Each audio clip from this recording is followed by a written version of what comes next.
ఓం మహాగణాధిపతయే నమ. ఓం గురుభ్యో నమ. ఓం శ్రీమాత్రే నమ.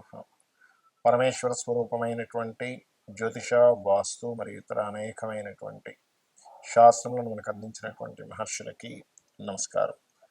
హయగ్రీవ హయగ్రీవ హయగ్రీవేతి యోవతేత్తస్య నిస్సరతే వాణి జన్మకన్యా ప్రవాహవత్. అరుణాం కరుణాతరంగితాక్షీం ధృతపాశాంకుశపుష్పబాణచాపాం అనిమాదిభిరావృతాం మయూకైః అహమిత్యేవ విభావయే భవానీ. శ్రీమాత్రే నమః. ప్రేక్షకులకి లలితాంబిక అమ్మవారి యొక్క అనుగ్రహం పరిపూర్ణంగా కలగాలని మనస్ఫూర్తిగా కోరుకుంటూ, నన్ను చాలామంది అడుగుతున్నటువంటి ప్రశ్న ఏమిటంటే, ఏమండి కనీసం ఈ విశ్వవసు నామ సంవత్సరంలో అయినా సరే మేము ఫైనాన్షియల్గా ఎదగాలంటే ఒక్క టెక్నిక్ చెప్పండి కనీసం మా లగ్నం లేదా మా రాశి వారికి. ఎందుకంటే అన్నిటికీ కూడా ధనం మూలం ఇదం జగత్ కాబట్టి అని అంటూ ఉన్నారు. అయితే నేను ఇందులో ఆదాయం ఒకటే కాదు, అంటే మనకి ఆరోగ్యము, రుణరోగ శత్రు బాధలు కూడా తగ్గడానికి ఏమిటి, అదేవిధంగా ఫైనాన్షియల్గా పెరగడానికి ఏమిటి అనే విషయాలను మీకు చెప్తాను. అయితే ఈ విషయాలు చెప్తుంది నేనైనప్పటికీ కూడా చెప్పిస్తుంది సాక్షాత్ లలిత అమ్మవారిగా భావిస్తూ ఒక్కొక్క లగ్నం గురించి తెలుసుకుందాం. తులాలగ్నం వారికి ఈ విశ్వవసు నామ సంవత్సరంలో ప్రధానంగా సహజంగానే ఈ తులాలగ్నం వాళ్ళకి ఉండేటువంటి లక్షణం ఏమిటంటే, చూడడానికి శుక్రుడికి అధిపతి లుక్ వైజ్గా బాగుంటారు తులాలగ్నం వారు. అదేవిధంగా అంటే నల్లగా ఉన్న తెల్లగా ఉన్న ఒక ఆకర్షణ ఉంటుంది వాళ్ళలో. రెండవది, ఇక్కడ ధనాన్ని ఇచ్చే వాళ్ళు ఎవరు అనేది తీసుకోవాలి. కుజుడు ధనాధిపతి వీరికి. అంటే కుజుడు మరి భూములకు కారకుడు కదండి. తులాలగ్నం వాళ్ళందరూ భూముల మీదే వాళ్ళ లైఫ్ వెళ్తుందా అంటే, ఇక్కడ మీరు అర్థం చేసుకోవాల్సింది ఆ యొక్క కుజుడు ఎక్కడ ఉన్నాడు, ఎలా ఉన్నాడు. సహజంగానే ఇప్పుడు మనకి విశ్వవసునామ సంవత్సరంలో మొదటి 3 నెలలు కొంత నీచంలోకి వెళ్ళడం, పాపగ్రహాలతో చూడబడడం, ఇటువంటివన్నీ ఉన్నాయి కాబట్టి మొదటి 3 నెలలు కొంచెం ఫైనాన్స్ ఎవరికి ఇవ్వడం, అప్పు ఇవ్వడం, తీసుకునేటువంటి అంశాలలో జాగ్రత్త పడాలి, గుర్తుపెట్టుకోండి. అలాగే మరొక విషయం ఏంటంటే, ఇక్కడ ఈ తులాలగ్నం వారికి మరి ప్రతి లగ్నానికి పర్టికులర్గా కొన్ని నామాలు ఉంటాయి. అవి బీజాక్షరాలు కావు, కానీ బీజాక్షరాలు ఇచ్చేంత ఫలితాన్ని ఇస్తూ ఉంటుంది ఫైనాన్షియల్గా. అదేమిటి అంటే, ముఖ్యంగా మీరు కనుక తులాలగ్నంలో జన్మించారు, లేదంటే లగ్నం తెలియదు నాకు రాశి తెలుసు అనుకునేటువంటి వారు ఎక్కువగా దత్తాత్రేయుడిని, జయ గురుదత్త, శ్రీ గురుదత్త అనే నామస్మరణ మరియు ఓం గౌరీదేవి అయి నమ అనే నామస్మరణ కనుక చేసినట్లయితే ఖచ్చితంగా మీకు ఫినాన్షియల్గా మంచి గ్రోత్ అనేటువంటిది ఉంటుంది. అందులో ఎటువంటి సందేహం లేదు. మరి దానం ఏమి ఇవ్వాలి, ఎందుకంటే ప్రతిదీ కూడా ఎలా ఉంటుందంటే, మనకి ఒక హెల్త్ ఇష్యూ వచ్చిందనుకోండి, డాక్టర్ గారు ఏం చేస్తారు, బాబు లోపల ఇన్ఫెక్షన్ పోవడానికి ఈ ట్యాబ్లెట్ వాడుకో, రెండోది నీకు బలం రావడానికి, ఇమ్యూనిటీ పెరగడానికి అని ఇస్తుంటారు. మనం ఏంటి, ఇన్ఫెక్షన్ పోవడానికి ఒకటి, మనకి కొంచెం స్థిరంగా ఉండడానికి, నిద్ర పట్టడానికి ఒకటి వేసుకుంటాం. అలాగే ఎప్పుడు కూడా దానం వల్ల మీకు పాపగ్రహ సంబంధం ఏదైతే ఉంటుందో దానం వల్ల కొంత దోషాలు పోతాయి, మంత్రం వల్ల శక్తి పెరుగుతుంది. అదేమిటి, ధనానికి సంబంధించిన మంత్రం కాబట్టి ధన సంబంధించిన శక్తి పెరుగుతుంది. కాబట్టి దత్తాత్రేయుడిని, గౌరీదేవిని నామస్మరణ చేసుకోవడము, ఓం దత్తాత్రేయాయ నమః అని కూడా అనుకోవచ్చు, ఓం గౌరీదేవి అయ నమః అని కూడా అనుకోవచ్చు. అలాగే మరొకటి ఏమిటంటే, మీరు దానం ఇచ్చేటువంటి విషయాల్లో ప్రత్యేకంగా మీరు నువ్వులు శనివారం నాడు, పెసలు బుధవారం నాడు ఇవ్వాలి. ఏమంటే నువ్వులు ఎవరు తీసుకునే వాళ్ళు లేరు అనుకుంటే, నువ్వులు గోవుకు తినిపించకూడదు, చక్కగా మీరు బెల్లము గోవుకు తినిపించండి. పెసల ప్రదేశంలో గోంగూరను గోవుకు తినిపించవచ్చు. వీటితో పాటు చేయవలసినటువంటి కొన్ని విధి విధానాలు ఏమిటి అంటే, మీరు ఓం సంపత్కరీ సమారూఢ సింధుర వ్రజసేవితాయై నమః, అదేవిధంగా ఓం ధర్మాధ్యక్ష ధనాధ్యక్ష ధన ధాన్య వివర్ధిని అయిన ఈ మంత్రం మోస్ట్ పవర్ఫుల్ ఫైనాన్షియల్ గ్రోత్కి. మీరు అనుకోవచ్చు, ఏమండి మరి నేను మంత్రాన్ని ఏ పని చేయకుండా, ఏ వ్యాపారం చేయకుండా ఇంట్లో కూర్చొని చేసుకుంటే వస్తుందా? నేను ఒక మాట చెప్తాను. ఈ మంత్రం చేయగానే ఫస్ట్ మీకు ఇంట్లో కూర్చోబుద్ధి కాదు.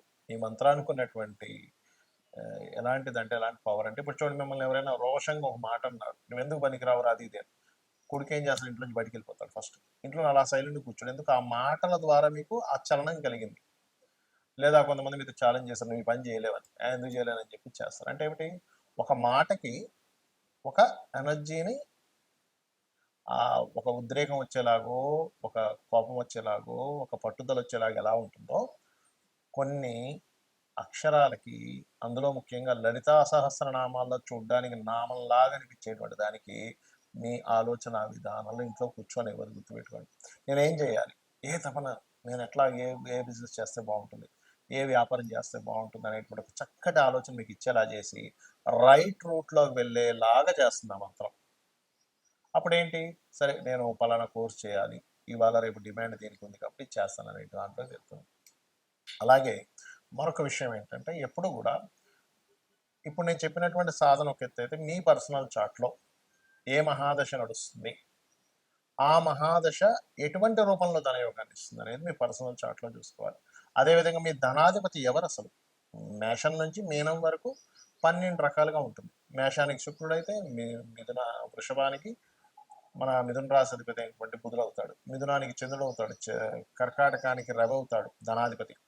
ఆ ధనాధిపతి ఒకరైతే ఆ ధనాన్ని యాక్టివ్ చేసేవాళ్ళు డియాక్టివ్ చేసేవాళ్ళు పర్సనల్ చార్ట్ పరంగా వేరువేరుగా ఉంటాయి.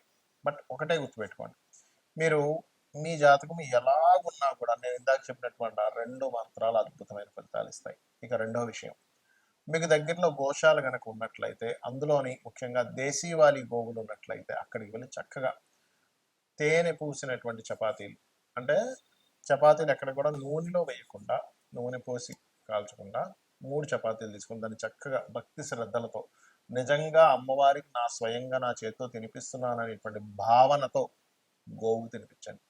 తినిపించేటప్పుడు నేను ఇందాక చెప్పినటువంటి మంత్రాన్ని ఓం సంపత్కరీ సమారూఢ సింధుర వ్రజ సేవితాయ నమః.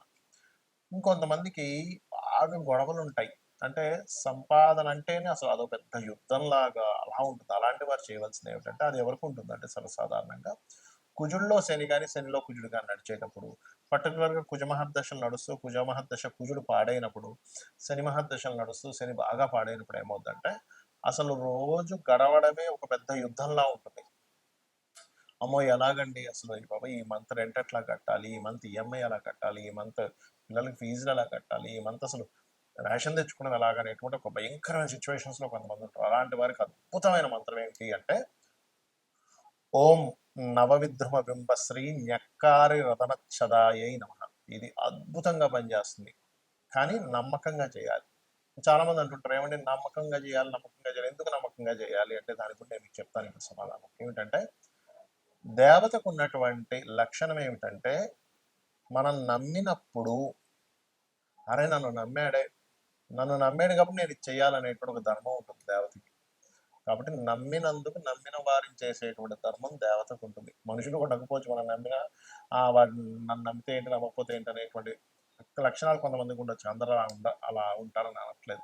ధర్మంగా ఉండేవారు చూడండి, అయ్యో నన్ను నమ్మారండి నేను ఈ పని చేయాలంటుంటాం. మరి దేవతకి ఎలా ఉంటుంది, నమ్మి మనం చేసినందుకు. కాబట్టి నమ్మి మనం చేస్తే ఆ ఫలితం వేరుగా ఉంటుంది. ఇంకోటి ఏంటంటే దేవతను ఎప్పుడు కూడా ఒక తల్లిగానో తండ్రిగానో భావనతో చేసినప్పుడు ఏమవుతుందంటే, తల్లికి తండ్రికి ఉన్నటువంటి గొప్ప లక్షణం ఏంటంటే వాళ్ళు మనకేదో చేస్తారు కాబట్టి చేయరు. అందులో ముఖ్యంగా తల్లి ఏంటంటే నేను చేయాలి, నా కొడుకు కాబట్టి నేను చేయాలనే భావనతో చేస్తుంది. కాబట్టి దేవతకి ఉన్నటువంటి లక్షణమే అది. తల్లిగా మీరు భావించేటప్పుడు, తండ్రిగా మీరు భావించేటప్పుడు చూడండి, జగత పితరౌ వందే పార్వతీ పరమేశ్వరం అంటాం. ఇప్పుడు దేవతని ఒక అమ్మవారు లలిత అమ్మవారే ఉంది, మా జగన్మాత నువ్వే నా తల్లివి అనేటువంటి తల్లి భావనతో ఎలా అయితే చేస్తామో, తల్లికి పొద్దునే లేగానే అమ్మ ఏమైంది నీకు ఎలా ఉంది, నీవు మరి టాబ్లెట్ వేసుకున్నావా, తిన్నావా, లేకపోతే ఈ కొని తీసుకురానా అని అడుగుతూ ఉంటాం. అలాగే ఒక దేవత దగ్గర ఉన్నప్పుడు మీరు నిజంగా తల్లే ఉంది అక్కడ అనేటువంటి భావనతో మీరు ఎప్పుడైతే చేస్తారో, సొంత పుత్రుడికి తల్లి చూడండి ఎంత చేసి పెడుతుంది. పొద్దునే లేచిపోతుంది, వాడి కోసం టిఫిన్ బాక్స్ అంటుంది, లేకపోతే వాడికి ఏదైనా అయితే కంగారు పడిపోతుంది, వాడు ఆలస్యంగా ఇంటికి వస్తే అయ్యో ఇంకా రాలేదేమిటని ఒకటే కంగారు పడిపోతుంది తల్లి. అంటే ఏమిటి, ఆ మాతృభావంతో మీరు ఎప్పుడైతే అమ్మవారిని చూశారో, తండ్రి భావంతో ఎప్పుడైతే ఆ యొక్క పరమేశ్వరును విష్ణువును మీరు ఆరాధించేటువంటి మహాగణపతిని ఎవరైతే చూశారో, ఖచ్చితంగా 100% మీకు ఆ దేవత తల్లిగాను ఆ పరమేశ్వరుడు తండ్రిగాను మిమ్మల్ని కంటికి రెప్పలా కాపాడుకుంటారు. ఇందులో చాలా మందికి ఏమనిపిస్తుంది అంటే, అయ్యో ఏమిటండి రోజు పూజలు చేస్తున్నాము కానీ మాకు ఇలా చిన్న ఈ సంఘటన జరిగింది ఆ సంఘటన జరిగింది అంటూ ఉంటారు. ఇక్కడ ఏంటంటే పెద్ద సంఘటన జరగాల్సింది అక్కడికి ఆగిపోయింది. ఇంకొంతమంది అయ్యో ఆయన ఎన్నో పూజలు చేసేవారు, అసలు పుసుక్కున 50 ఏళ్ళకే చనిపోయారు అంటుంటారు. అంటే ఏమిటి? ఇంక ఈ లోకంతో నీకు సంబంధం లేదు. నా లోకాలకు వచ్చాయని తీసుకెళ్ళిపోతాడు. అది మనకు తెలీదు. మనకు ఉండేటువంటి బుద్ధికి మన అజ్ఞానానికి అర్థం కాదది. అర్థం గాక అయ్యో! పూజలు చేయని వాళ్ళేమో ఓ 80 సంవత్సరాలు బతికాడు. చేసే వ్యక్తి ఏమో 60 సంవత్సరాలు బతికారు అని ఏవేవో పిచ్చి లెక్కలేసుకొని ఉంటాం. మనకు తెలీదు.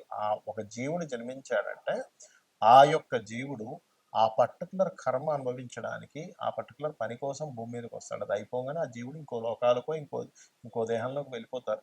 అది సంబంధం లేదు. కాబట్టి ఇటువంటి విషయాలు మీరు శాస్త్ర సంబంధంగా చాలా విషయాలు చర్చించగా తెలుస్తూ ఉంటాయి. కాబట్టి మీకు ధనయోగం పరిపూర్ణంగా ఈ విశ్వావసు నామ సంవత్సరంలో కలగాలని మనస్ఫూర్తిగా కోరుకుంటూ శ్రీమాత్రే నమః.